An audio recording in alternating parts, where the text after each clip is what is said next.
good evening and welcome to the Gooner Ramble podcast. I'm your host Jasper.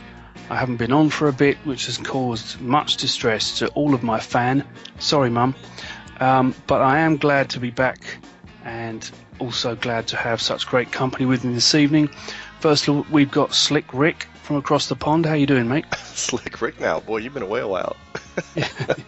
Yeah, absolutely. Doing well. And of course, with Slick Rick, we should of course have Dougie Fresh, but we haven't. We've just got Clive. You've only got me. Yeah. How you doing, mate? All right? I'm good. Yeah, I'm pretty good. My son is falling asleep in the next room and he's talking to himself, so I hope that doesn't come across on the recording. Is that an inherited trait? Yeah, it's genetic. Yeah. Okay. I'm going to talk to myself and I'll let you two chip in occasionally. So we are here to talk about, amongst many other things, Newcastle. We squeezed a 1-0 win. We just about got away with that, in my opinion. And we'll kick off with the lineup. There wasn't a massive changes since the last game, but Flamini was back. Oxlade-Chamberlain started ahead of Joel Campbell. And Koscielny was back. Was there anything about the formation that you thought was noteworthy, Clive? I suppose we made 4 changes for the previous game against Bournemouth, and it all sort of worked out. So it was quite interesting. Gabriel played really, really well, and I thought, okay, maybe you're going to start. And I was quite surprised that he didn't start. Really, I thought we might see Gabriel and Koscielny play together. But he brought the other players back. They needed a rest. Monreal was flagging, and he had his rest. They had a very hard game against Sissoko. Koscielny was flagging at Southampton. He had his rest. So yeah, he freshened it up and he brought the players back. And there's not a lot you can say about a lineup really, because we're down to about the last sort of 14, 15 players who are walking in a straight line. So the team almost picks itself. But yeah, it was as expected. Maybe I would have liked to have seen Gabriel start instead of Mertesacker, but apart from that, no real issues. Cool. Okay, and Rick, did you have any thoughts on the lineup? Not too many. I mean, it's as bare bones as we are right now. It kind of almost picks itself. I think there were a few comments in the pub I was at about why didn't Gabriel start? He looks good, and then of course a little discussion about Campbell instead of Ox. But I don't think anybody was bothered either way. Everybody was feeling confident. So. Turned out okay, even though we didn't play well, but everybody felt good before the game. Sure. Yeah, I mean, Gabriel's the obvious one, isn't he?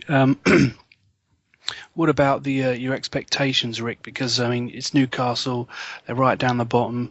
They're not particularly playing well, even though they've got decent players. A new manager hasn't really managed to turn it around yet. And he didn't get his brolly out either. Shock horror. But... yeah, did you think we'd easily spank them, or did you think that it's going to be tough? I thought we would easily spank them. I was, I guess, in retrospect, overconfident. Sure. It's easily done, isn't it, when a team are that far down? Yeah. I honestly thought we would probably have a comfortable 2-0 win, but I underestimated how tired we were, probably mentally and physically. Did you expect much, Clive? Normally when we play Newcastle, right, we, whatever sort of shape we're in, we can always beat them at home. And I thought we would win, but I'm not trying to be clever. I think we are very leggy at the moment, and that was a game that we had to win, given that we didn't get anything at Southampton. So to get 6 out of 9, 9 out of 12 in the 4 big games around Christmas, for me that was a minimum requirement. So we had to win it, and I did expect it to be a little bit. Like it was really pretty turgid. And I actually wrote halfway through, I wish Gabriel was playing because I wanted him to get a set-piece goal, because it's a set-piece goal that's going to win this. And it did sort of turn out that way, right? Because it was a bit of a rough and tumble type game, not much in it. One of those games that Chelsea used to win with a John Terry header and then just jog away and go home, clean the boots, job done. And we did it, and maybe it's a good sign. Yeah, I think it is a good sign. I mean, Theo Walcott said after the game that this is the kind of game that we draw or lose in previous seasons. I think he's spot on because it needed a team effort. We needed everybody to get back and defend when we were under the counter attacks, and in previous seasons people wouldn't bother with that, especially players like Nasri and all the others. So I think this shows how the team's progressed. It shows how the squad have learnt from their mistakes. There's still some young players there that have matured together, and they're not young anymore, they're men. People like Theo Walcott, and the number of times I seem to sort of catch him in a fallback position defending is really encouraging, because it needed that kind of roll your sleeves up type of performance, and so we should be really pleased with those 3 points, because Newcastle and their manager felt they deserved to win that game. So to nick it off them by sort of fighting tooth and nail is a brilliant sign of maturity. So we did nick it, but we can be well pleased with that. Anyway, go through the game a little bit. We came out the blocks really firing for the first 5 or 10 minutes, but we didn't have our shooting boots on, and we couldn't really convert the chances. Then Mitrovic had a bicycle kick, which luckily went straight down the throat of Petr Cech. And throughout the game, Mitrovic actually missed quite a few chances, which is unlike him. He's a decent finisher, but he just wasn't having a good day. And it's lucky for us, because it could have been a very different game if he was on form. Also, there was a couple of Wijnaldum close range saves from Petr Cech. So, but I think in general we looked a bit sloppy, a bit mentally tired, and probably down to fixture congestion. But what did you make of the first half anyway, Rick? Well, you're right. We started off right out of the gates, running hot.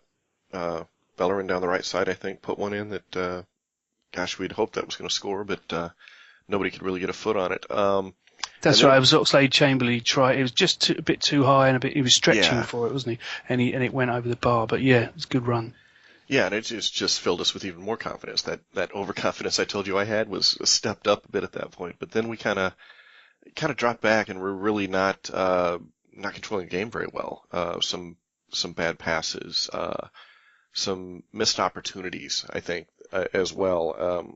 I always try to pick on some of these missed opportunities where people are being too conservative with the ball. They're not challenging opponents. I think one of them, Bellerin, had a great opportunity when he got in front of his marker, and his marker slipped and fell down. And instead of what I wanted Bellerin to do was just run directly at goal and even take a shot himself, he continued running down the line for a cross instead of going right at the goal. I think he probably could have chose better, but I guess he's a defender. We can't expect him to have a nose for a goal like that.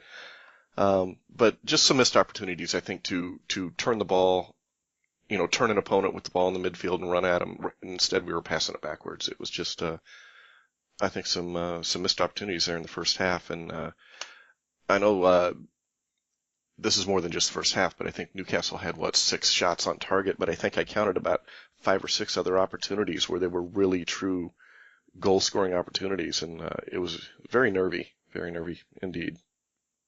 Yeah, they had some gilt-edged chances, didn't they? And luckily for us, they didn't put them away. But I know what you mean about the directness. There was a lack of directness, and also I think some poor decisions in the final third, which we sometimes can be guilty of, where players should have passed, when they shot, and they should, shot when they should have passed, and so on. And they're heading in on goal, and they're looking up for somebody else, and really, there's a golden opportunity to take a shot, and if it gets saved, it might bounce to somebody else, but at least take the shot, But I think at one point Theo turned and passed it right to the other team, and I think that was followed shortly later by Bellerin's moment of madness there.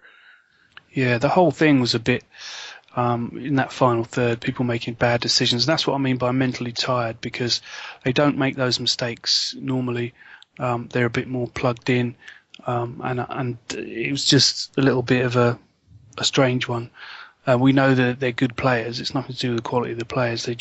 They weren't, making the right decisions. But Clive, what did you make of the first half?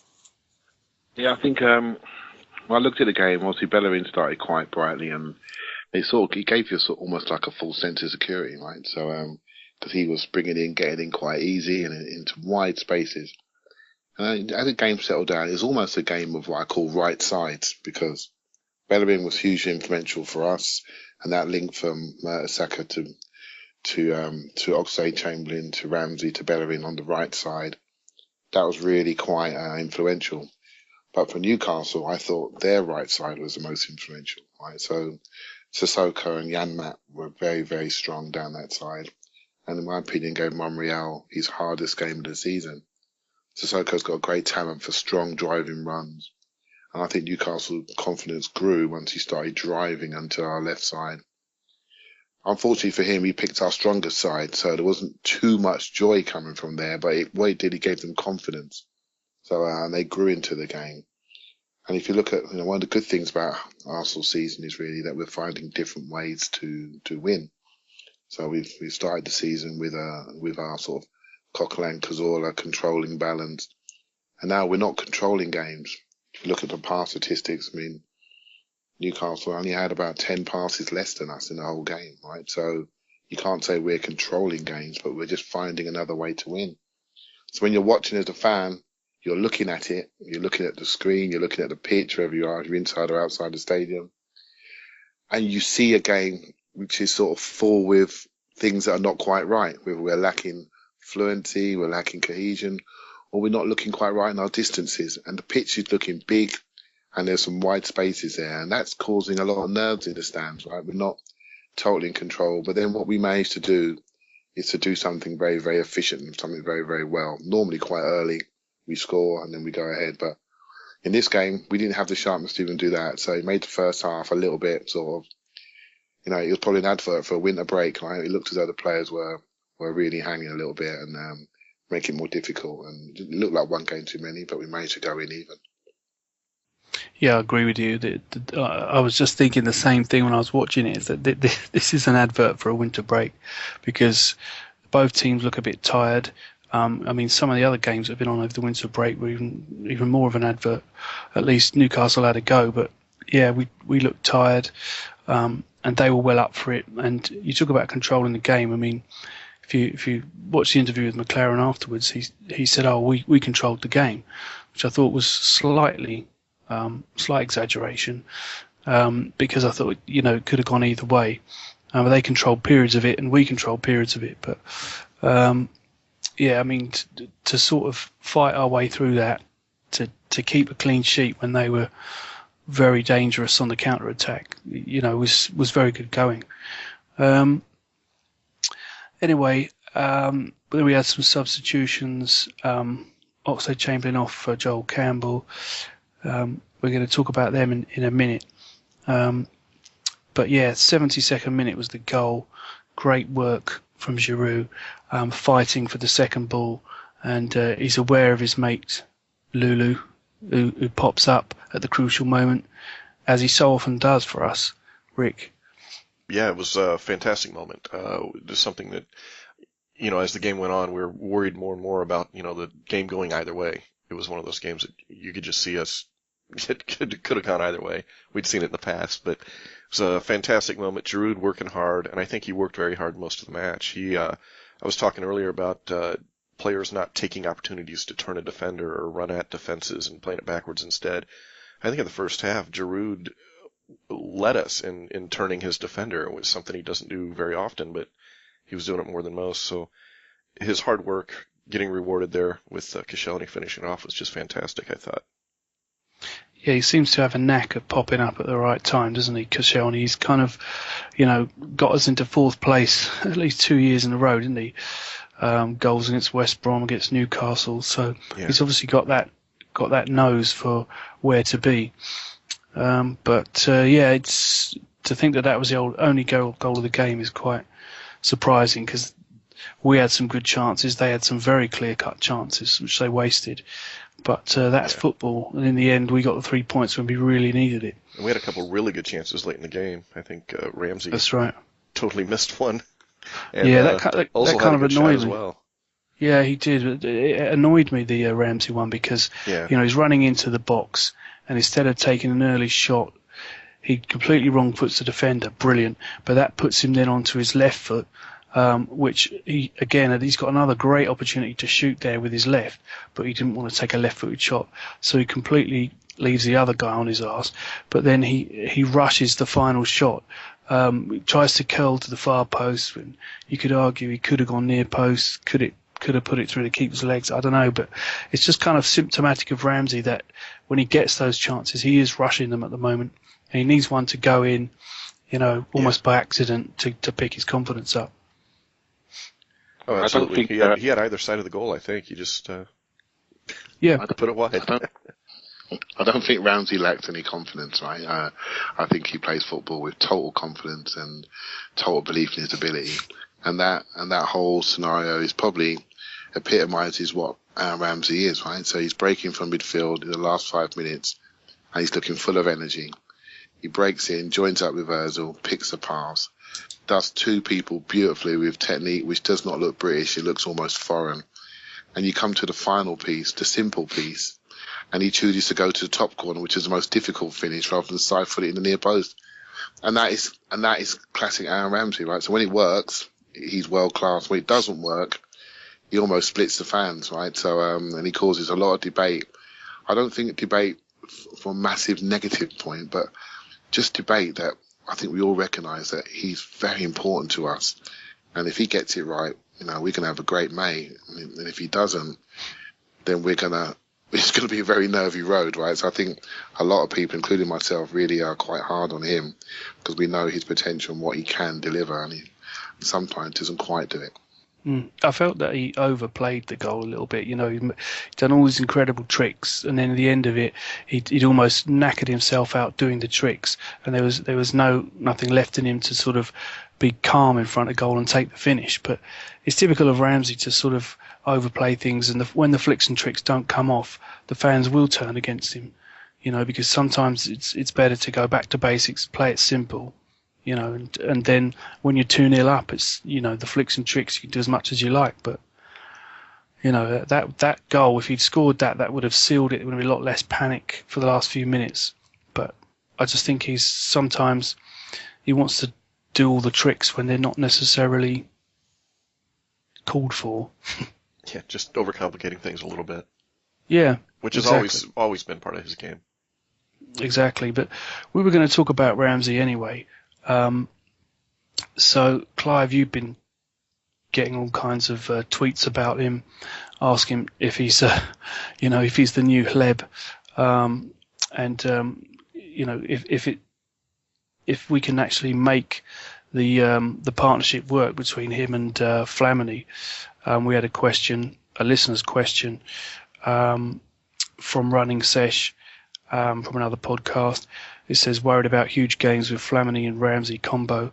How do we make it work? So I put that one to you first, Clive. Right, this is my number one issue, right? This is the chip on your shoulder, isn't it?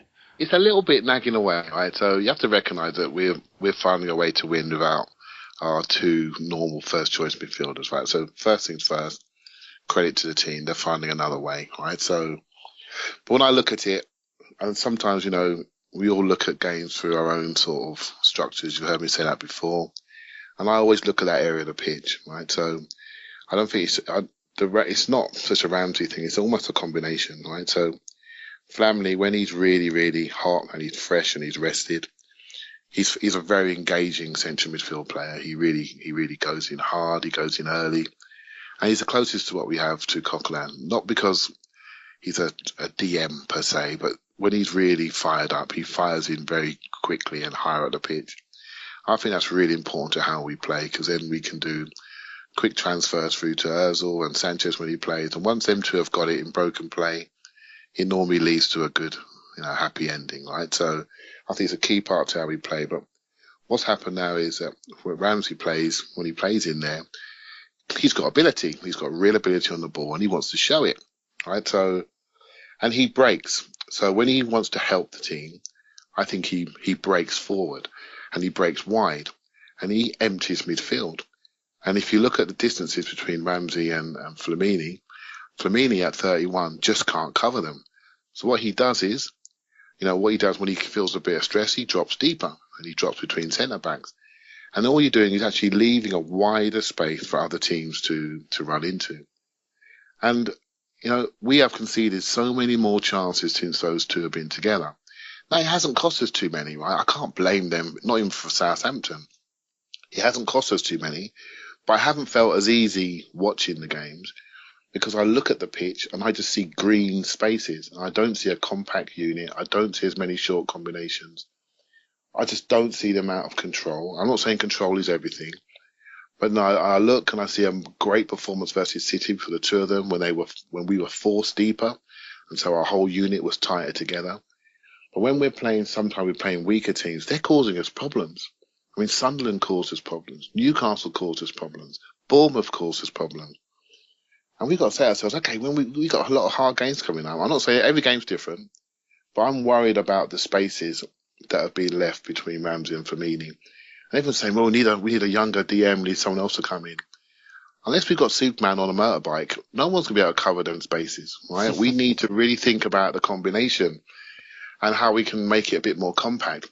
And it's now's the time to learn the lessons, because the string of games we've got upcoming, we may not get the second chance, right? So what we've done so far, we've managed to score first goals and managed to run away and win games, right? By scoring that first goal.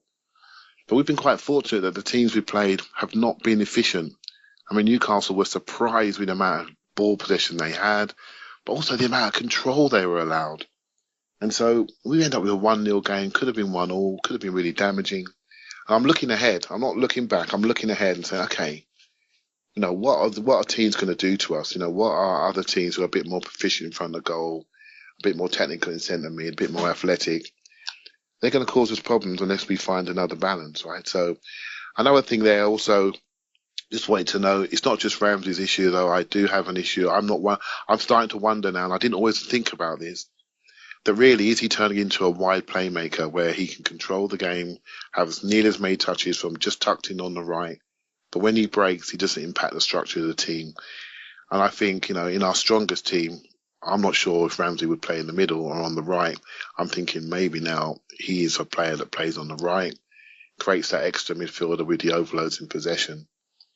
And I think if you look at the team as well, players always tell you how good another player is. And it's quite interesting. Chambers has had a couple of decent appearances in centre mid. And it's quite interesting how the team trusts him with the ball. They give him the ball. And if you look at the past match between what Chambers did versus Bournemouth compared to what Flamini did versus Newcastle, Chambers received the ball many more times because he was trusted and his support line running was really, really good. His distribution of passing is good. And he's got a bit of potential in that position. I think Wenger has already decided maybe Flamini will play at Anfield due to his experience, and that's why he dropped Chambers for this game, to make sure he plays in the FA Cup game. Well, you've unwittingly answered one of our listeners' questions there from AFC Shrey. He asked, should Chambers or Flamini play at Anfield? You say Flamini. Well, I'm trying to second guess the manager, right? So yeah, you prefer Chambers, but you think... I'm starting to prefer Chambers. He's 20 years of age, so, management is all about managing risk. Would I put a 20-year-old into Anfield? Probably I wouldn't, right? So he's probably going to play the 31-year-old, make sure he gets a rest on the Saturday, and Flamini will do a good job. And when he's fresh, he's far more engaging. The distances are much closer. It's the combination of the two of them. And I just think the DNA of Ramsey is to push and break. And when he feels he's helping the team by pushing forward, the DNA of Flamini when he's under stress is to drop deep and protect his centre-backs. The combination of the two of them only create distances for me, and that only creates green spaces for good players to work in. I think it's an issue. I'm not sure we got an answer in the current squad. I don't think we have, but I wonder if maybe people agree with me. I just see a problem there that's going to bite us later on.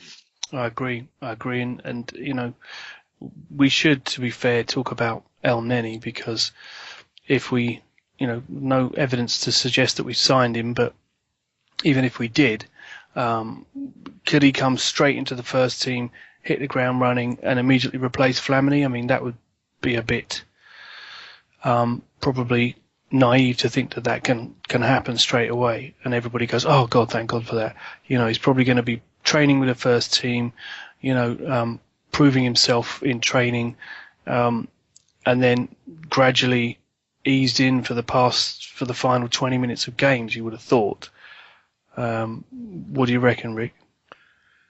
Yeah, I don't think he's going to make an immediate impact. I mean, if he arrives, I think he's just going to be another option. One that I feared for a moment we were going to need in the match when Ramsey slipped and looked like he pulled his groin or hamstring, sat down for quite a while. I thought we were going to really test Chambers there. But you're right. It's going to be a gradual. He's going to have to gain the trust of his teammates in training. Don't know that he's going to be thrown in right away. But it just all, I think, depends on how he reacts to training, how he adjusts to his teammates, adjusts to the league. But I don't know that he's going to be a knock-on replacement for anybody for the rest of the season. I think we're hoping that Coughlin gets better before the season's out and regains his form.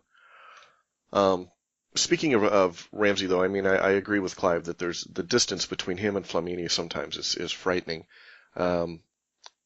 Again, you're right. It's Ramsey loves to just take off running and push, and that's fine when you're a goal up or the other team is stretched. But when they're sitting back waiting to counterattack, that does leave wide open spaces, and Flamini doesn't have the positioning consistently enough. I mean, obviously he does it very well a lot of times, but not all the time. So I noticed some of the breaks in the Newcastle game where when Flamini was there, just slowing down the attack. When he was positioned there, when he's sitting back between the center backs, he can't slow down the attack. You're just dropping deep and they're running at you. So he's not there consistently enough in my book. But I don't know that Chambers solves that problem either. I don't know how positionally aware Chambers is in that position. He played well in the recent game, but I don't know if you want to throw him in Anfield away under pressure like that. I agree with Clive. I think he'll stick with Flamini. The thing is about Chambers, though, what you say what you like about him, but he hasn't been caught running into the box a last second like Flamini does. And credit to Flamini, he scored 2 goals against Spurs, and he can actually get you a goal. So, you might see that as a positive. But some people absolutely hate it when he runs into the box, finds a space and makes himself available because it leaves a huge gap behind. And if you've got Ramsey and Flamini making late runs into the box, then who's back there protecting the back four? But I've never seen Chambers do that. I've never seen him in the few times he's played DM. I've never seen him, go too far over the halfway line. So, just a few moments towards the end of the game he was in.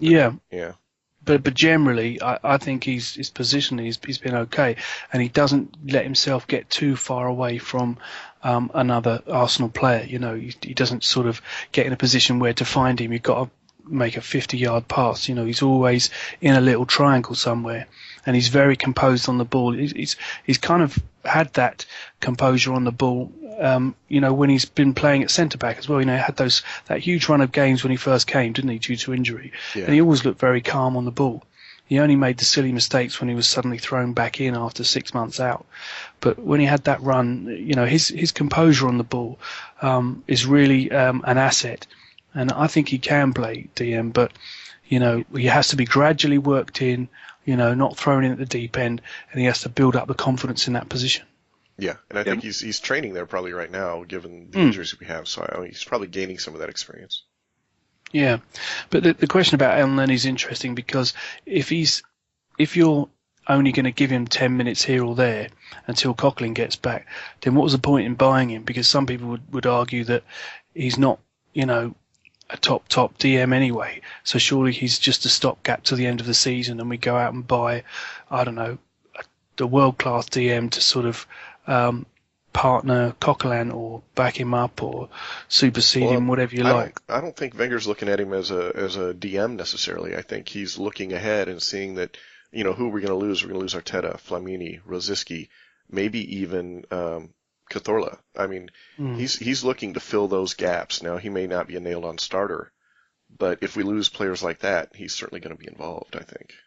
Yeah, but I mean, that's forward thinking. And if it was forward thinking, why didn't we get him in the summer? That's what makes people think he's a stopgap because of when we're buying him. No, there was a rumour about us going for him in the summer. Was there? came in late. And I look at him, I've only read about him and I've only seen him on video. And what I see about him that's slightly interesting is how he plays off one touch. And for me, centre midfield is about facilitating the ball into other spaces, right? 1-2 touches maximum, move it on. Chambers has that. His body preparation is really good. The players give it to him because he's always got the next pass in his head. And that's really important, right? So sometimes you get players, I was watching Spurs today, they did a great job of pressing Everton to death. And they got their heads down, and Everton didn't know what to do with it, right? Until they got better technical players in the middle. They got Betic in the middle. They moved Barkley out of the middle because he's having too many touches. And straight away, they were much more effective. I sometimes look at how Barkley plays, and I look at how Ramsey plays.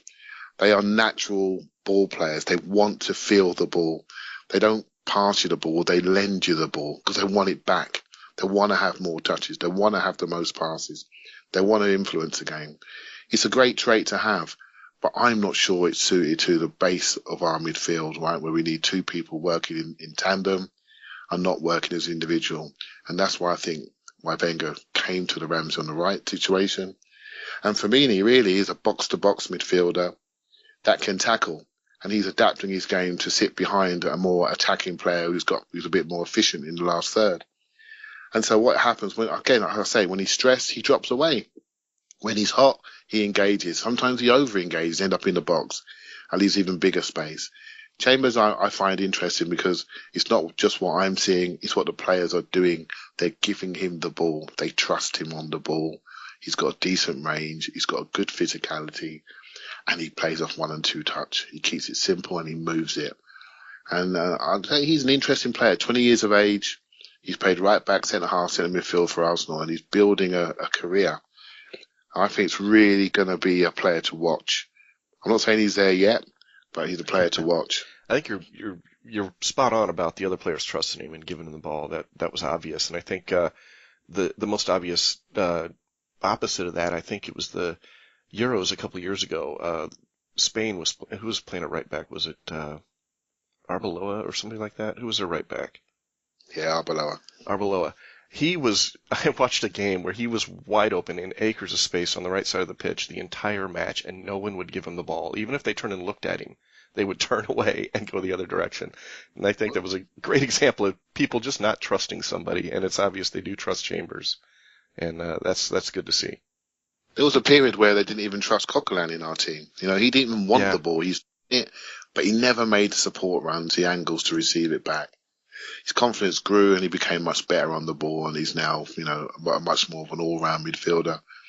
This DM, CM, CAM, I don't look at it that way. I look at midfielders that go on with certain DNA, and when Flamini goes on the pitch, he goes on with a combative running style. When Ramsey goes on the pitch, he goes on really to try and get on the ball, try his best to have as many touches to influence the game. Primarily, his best touches are in the last third. If you look at those two profiles, they don't lend to a working combination, but we're managing to make it work. The results say that it's working. But I think, if you're honest, it can be improved upon, and it needs to be improved upon. And some of that can be, a tactical message. Some of that is a reshaping formation, and a lot of that is getting some of our injured players back. Yeah, that's true. I mean, we look at Flamini and Ramsey on paper. It's not what you would have said before the season is a title-winning midfield combo, is it? We need to get Coquelin back. And I have been impressed with how long it took Flamini to get another yellow card. that must have been a record for him. It's getting longer, isn't it? Yeah. On Coquelin, quickly, one of the best messages from yesterday was that he's running again now. I heard. Yeah. That is as good as the 3 points, right? Because that means he could be, 3-4 weeks away from getting close to the first team again, right? So if that happens, we're not reliant on these players who will need a break at some point. We're not so reliant on them. And it means a great chance of being back for the Barcelona game. Yeah, we definitely need him for that. I want to move on because we wanted to talk about Oxlade-Chamberlain. And as a side issue, the Oxlade-Chamberlain, Joel Campbell debate. because some people ask me, why isn't Oxford's been there for years? He's gradually getting better. Why is Campbell getting games ahead of him? And for me, it's fairly obvious because Campbell, as he's improved, has just shown that he's a very neat and tidy player. So first of all, he tracks back better, and secondly, he defends the ball better. He shields it, whereas Oxlade runs with the ball running away from him sometimes, and defenders just scoop it up, and he doesn't often get his body in the way of the ball. Whereas Campbell does that; he can receive the ball in a tight situation and just block it off. And his passes always seem to connect. He seems to have a higher percentage, and he can score and he can assist. So there's an end product as well. So he may not have the dribbling skills and the flicks and the fancy touchings, and maybe not as glamorous or as exciting a player, but what he actually adds to the team is more. And with Oxlade-Chamberlain, he makes these incredible runs. He'll beat 3 players, but then the cross doesn't find anybody, or the shot goes wide, or he just needs to tighten it up a bit. And I feel like if he did, he could become an incredible attacking midfielder, but he just hasn't actually polished off those rough edges yet, and it's partially down to injury. You won't get a run of games if he keeps getting injured, and then when he does come back, Joel Campbell's nicked his place, so I feel sorry for him. But I think people talking about selling him is wide of the mark. But you could loan him, and to a club that sort of guarantees him 20 games, wouldn't be the worst thing in the world. But can we spare him? What do you think, Clive? Oh man, let me go on this one. First things first, right? There's not many English players that are playing in a Champions League club regularly. They've got multiple Champions League appearances. He's normally in the first 14 playing for England, and we can't be talking about loaning him, right? So he's having a little dip in confidence. That is all, right? So I think he's been schooled as a winger stroke centre midfield player, right? So as a winger, he takes risks. He's a dribbling winger. He's always been quicker, faster, stronger than his counterparts when he was growing up in youth teams, and he can always just run past people and score. And he did a lot of that, not so much to scoring, but he can definitely beat you off the dribble. Campbell brought up as a wide midfielder and a centre forward, and that technical upbringing brings a lot more security on the ball, right? So he can play back to goal. He's got different layers to his game, but what he's added is really a fantastic work ethic, and he's really added to that, and that's added some trust. The manager now trusts him to play. And it's quite interesting when he tires like he did in the Southampton game, he can look terrible, right? But when he's fresh like he was when he came on versus Newcastle, he looks very promising.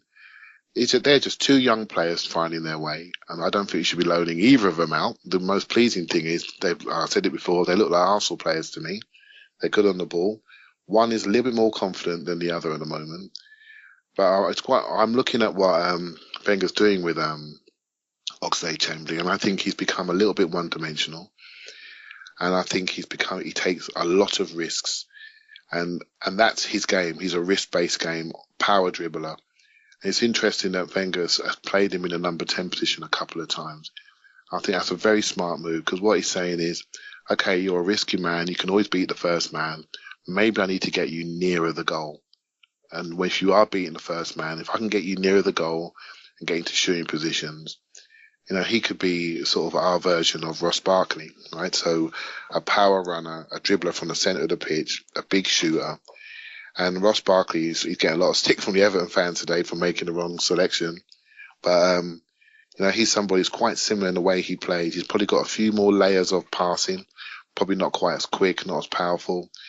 But he's been schooled as a centre midfield player, secure on the ball.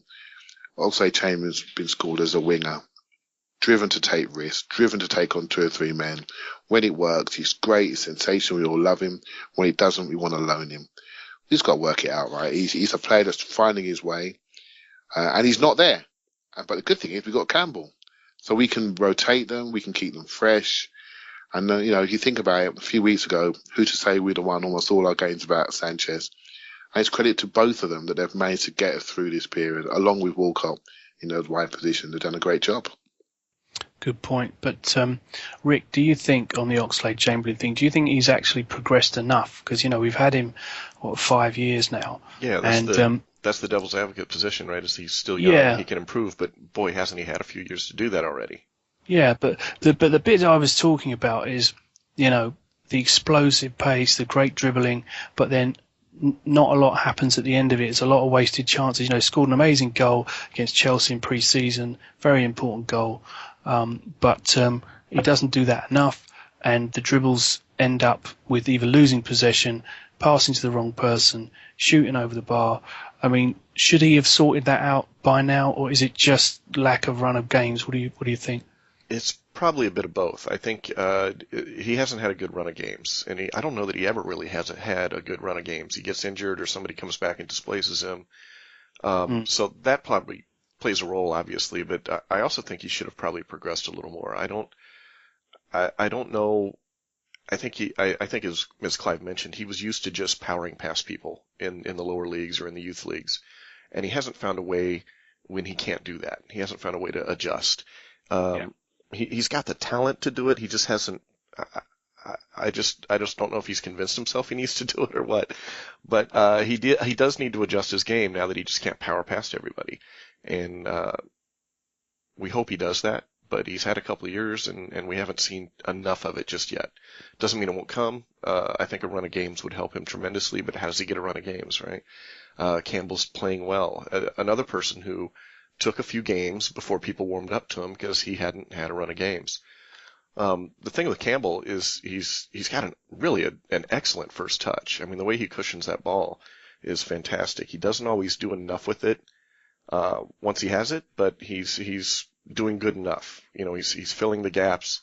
He's playing very well. He's very energetic. He stays out wide. That's another thing. He stays out wide a lot more than Chamberlain does. He wants to drift in. He fancies himself a center midfielder. So Chamberlain doesn't always stay out wide, and we get very narrow when he's playing. Campbell maintains a little more width, and I think that opens up more space for others. As far as who do we go with going down the road, I don't know. I don't really know who we stick with. You stick with both, and one's not going to play. Do we bring somebody back? I mean, when Alexis comes back, do either of them play, right? I don't know. Probably not, no. His tracking back as well is unbelievable, Joel Campbell. I mean, you see him making like 40 or 50-yard runs to nick the ball off their attacking midfield, who at the time is scything through everyone. I mean, you would never see that level of commitment from the Ox, Right. Something else I noticed about Oxlade-Chamberlain is he's a bit of a ball watcher. He doesn't always track his runner. He might take a glance every once in a while, but he loses his mark way too often because he's ball watcher. Yeah, I agree. I think the Oxlade-Chamberlain he's not what you call metronomic, right? So he doesn't have Ramsey may not be quick, but he does not stop running. Right? He's like a marathon runner. Campbell's quite he's not as quick as Oxlade-Chamberlain, but he's a bit metronomic in his running. Right? He can run for a long time. Right? So Oxlade-Chamberlain is a power athlete, the sort of athlete that runs in a big burst, but then takes 2 minutes breathing while he's recovering. And that's my criticism of him, actually. I think he does need a run of games. I don't think through his entire time he's shown the right level of anaerobic fitness that I'd like to see from a midfield player, which tells me his DNA is more to be a number 10 type player, a power shooter, a power runner in wide spaces behind the striker, right? And so his average position yesterday was very, very narrow. It's a great shout, Rick. We were quite narrow yesterday, and a lot of that was down to Oxlade-Chamberlain really not holding his position, but neither did Walcott. And our widest players yesterday were our fullbacks, right? So they were very, very wide in comparison, and we tried to control the middle by overloading centrally. Every game's different.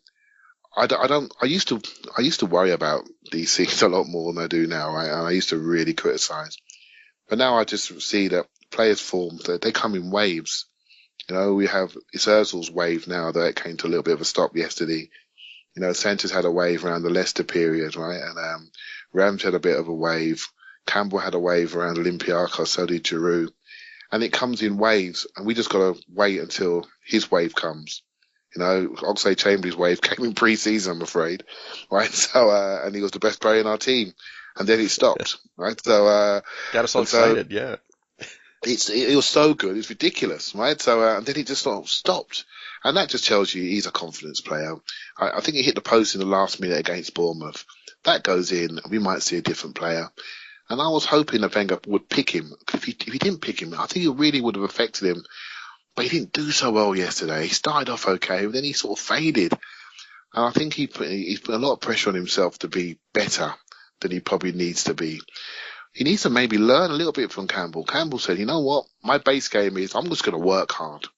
I'm going to work hard and keep the ball and slowly build my layers on my game. And he's built those layers. He's got more involved in goal scoring, more involved in assists. But his base work is I'm going to work hard. Oxlade-Chamberlain thinks my base game is I'm going to beat 3 men. But if you don't do that, where do you go after that? Where's your layer? What's your base game? That's what he's got to learn, and that's what he needs a bit of coaching development. So he needs to develop a base game where that 6 out of 10 game can always go back to. His 6 out of 10 game is beating 3 men and getting a shot off. And that's very risky. A very risky game, right? So yeah, I'd like to see him develop his game a lot more. And I think he needs some help to do it.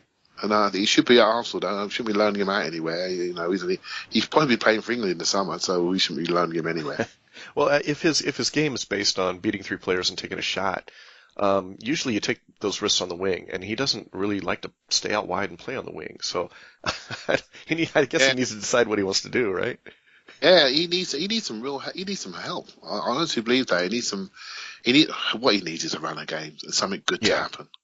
As soon as something good happens to him, he'll be off, right? So he's got the talent. Talent's not an issue, but now we've got someone to compare him to that can play in that position.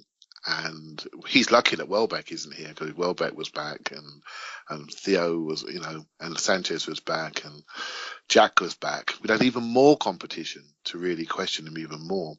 I suppose a bit of frustration is those players are not here, and we expected him to grab the chance. But it's someone else. So now we're questioning him. And exactly that. This should have been his moment, but Campbell's come along and just slyly sort of nicked it. Yeah, he's nicked a bit of it, right? So, but you know what? That's life. You got to being a pro, you got to react. It's all about how you react. I thought he was decent against Bournemouth. He had an opportunity yesterday. He didn't quite grab it. And I think that's not the first time we've all said that. No. Excuse me, Dougie Fresh. I'm just going to move on for a minute. The next thing is we got one last listener's question, but before that, just quickly, your man of the match, Rick. Got to be Petr Cech. Yeah, it's got to be either him or Kos the boss, isn't it? It's not too tricky, this one, Clive. Right. Yeah, Petr Cech. You know, he's basically our captain without the armband, right? He's leading the team. So sometimes your gut always tells you all you need to know. And when Wijnaldum was running through on goal 1-on-1, I wasn't too bothered, right? I thought you have to go. Oh, you're different than me then. Oh my God. I thought he's gonna have to be a very good shot, because he's very clever. As soon as Wijnaldum put his head down to look at the ball, he sprinted out of his goal. And when he looked up to take the shot, he couldn't believe it. Cech was like 3 yards away, right? The guy's just different class. And I just don't know why I never really recognised the value of goalkeepers before him. Yeah, I didn't either. Brilliant. The obvious thing is that when we're watching the game, you're saying that he rushed in on goal and you're thinking, yeah, not too bothered. But it's a bit like that. But with Szczesny, with Fabianski, we were hiding behind the sofa, in situations like that, and thinking, oh, someone's through on goal, they're basically 70% they're going to score. You just thought, shit, that's it, we're 1-0 down. But now this time you're thinking, well, you don't know what's going to happen. I feel good. And I felt that security with Ospina as well. Let's not forget about him. I felt so much more comfortable with him than I did with Szczesny and Fabianski. I came out from behind the sofa and I felt very calm with Ospina, but now Cech's obviously taken it to another level, and you don't just feel calm; you feel completely secure and like you've got a cigar on. And he plays with such intelligence and great positional sense as well that even when he's making saves, it doesn't look like he's making difficult saves because he's just so well positioned. And it's a big difference. Like Clive mentioned, he rushed out when he saw the guy look down at the ball. Szczesny or Fabianski would have not been looking at the guy's eyes. They would have just rushed out whenever they wanted to and got caught, right? Yeah. Cech is smarter. He waited for the guy to avert his eyes, and boom, was on him. It was nice. It's down, and that's what he does. He makes good decisions. That's it. It's all about decisions. That comes from experience, right? So if you watch him when someone goes to the byline on the right-hand side, he takes 2 yards out of his goal just so when they cut it back, he's already there, positioned, and he just catches it. He's not diving full length, tippling onto someone on the penalty spot to smash into the roof of the net. He just catches it and rolls it out to the right back. You think, that was easy. How's that happened? But that's down to his experience and his knowledge of the game, right? And when you see it, when you see something so simple work, you think, oh my goodness, what have we been doing watching the idiot spinning that goal for the last 5 years, right? So it's been but then again, we talk about Fabianski, right? Very talented shot stopper, very talented player, a little bit erratic. I mean, he's made a good career for himself. He's played every minute of every game. Yeah, but that's why, isn't it? Because when he came in and out, he couldn't get into the groove quick enough, and he made terrible errors. And he's not going to make them anymore because they 100% believe in him, and they're going to play him as number one. And there's no conversation to be had anymore. Yeah. And so he feels completely wanted, needed, crucial to the spine of the team, and that's it. There's nothing for him to panic about. His confidence is up, right? Yep. So, and we talk about Oxlade-Chamberlain, right? So that's all he needs. Yeah. And then we don't want to loan him out and lose an England player because he's had a couple of dodgy games. Well, I think the argument for loaning him out is that he would then get that run of games and bring that confidence back to us. But then, of course, you could argue, okay, when by the time he comes back, because he's out of sight, out of mind, someone's nicked his place, and then it's even harder for him to break through. So it's not necessarily an easy answer. But I can remember reading an article start of the season when Chelsea were about to sell us Petr Cech, and the one player they wanted from Arsenal was Oxlade-Chamberlain in exchange, and my heart skipped a beat.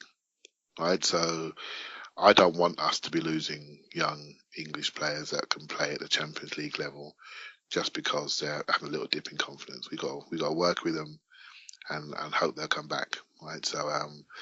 So yeah, for me, we don't give any of those players away when we're adding a couple. Well, a loan, you do get them back after the loan, but anyway, I'll move on because we're running out of time. I don't want to do this final listener's question and finish it there. The next game is Sunderland, then we got Liverpool, Stoke, and then Chelsea. So the question from Waleed Omer is what team / tactics would you choose for the tough away games we have coming up? Do you want to have a go at that one, Rick? I don't know. Again, with our injury situation the way it is, I don't know that we have too many choices in team and tactics other than what we already spoke about, that you probably wouldn't want to put a lot of pressure on Chambers at Anfield. Probably want to stick with more experienced player there. Against Sunderland, against Stoke, I'm not bothered if Chambers plays. And actually, against Stoke, it might be to our advantage having a little taller player out there, given their traditional style of play, although they're changing that in recent times. So I don't know that. Of course, Wenger never changes his tactics, right? He always wants to attack. He always wants to control the game. Doesn't matter who he's playing. As far as team goes, I think the only debate we've already beat up is it Oxlade-Chamberlain or is it Campbell on the right? I don't know that they would make a difference in any one of those games. Campbell tracks back a little bit more intelligently, so maybe at Anfield you'd look for somebody like that when you're away to a stronger team, although they haven't looked strong recently, but they're going to be pressing you, and having somebody a little more tidy on the ball might be an advantage. But those are the only things I really see. I don't know that we have a lot of choices, and I don't know that we change our tactics all that much from game to game. Fair points. Yeah, go for it. funny enough, right, because I've been off work for a couple of weeks, so when I'm off work, one of the things I do is I watch old games, right? So I watched the Leicester game, which is, the 5-2 away day win, right? And we played Theo Walcott up front. He probably had his best game as a centre forward. And I looked at Robert Hoof, and I sort of closed my eyes and thought of, okay, who do I want to play against Ryan Shawcross? And I thought Theo really caused Hoof a lot of problems that day, Hoof and Morgan. And he moved those big lumps around. And I look at, Stoke's centre-backs, and I think, who would they want to play against? And I think with Alexis coming back, I think our highest levels of play, the levels of the top level Arsenal can reach, is when Theo Walcott plays centre forward and Alexis plays on the left. I think they almost play as a front two, they interchange, and I think it speeds us up. And for away games, I think we can really transition. When Walcott plays, teams don't press onto us, and so that gives us more space to play.